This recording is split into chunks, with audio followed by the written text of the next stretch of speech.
bw'atyo mpozi ate Mwami Kyagulanyi abawagizi be nga bamusazeeko ku hoteri we yabadde asuze kuvangako nti abantu bakwagala bagamba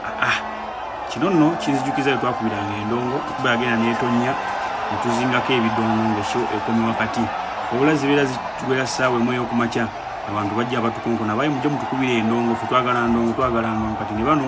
nabo nno bamusanze tannaba na kunaabako mu maaso namugamba nedda fe twagala oyogereko naffe vaayo erabo bwebati ongayo mbalengera waggulu ku balukoni azina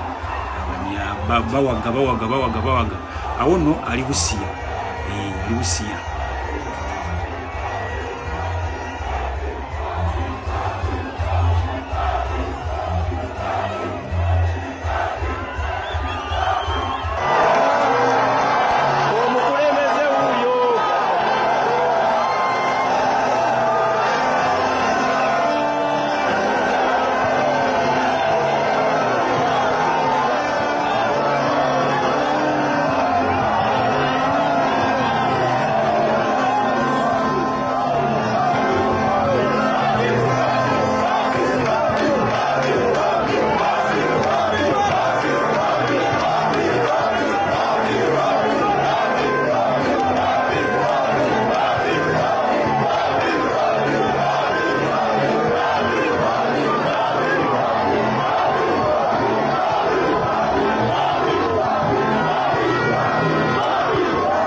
kati nno wano kifudde enkola ey'okubeera mpozi ng'ate obaolyawo aba ayingira ebitundu ebimu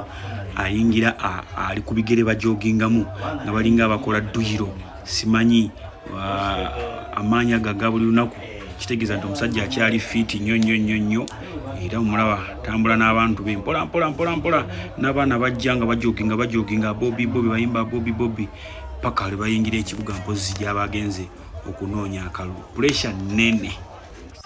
Wagulani, Bobby, si Wagulani, Bobby, si Wagulani. Watch mpozi ate omukulembeze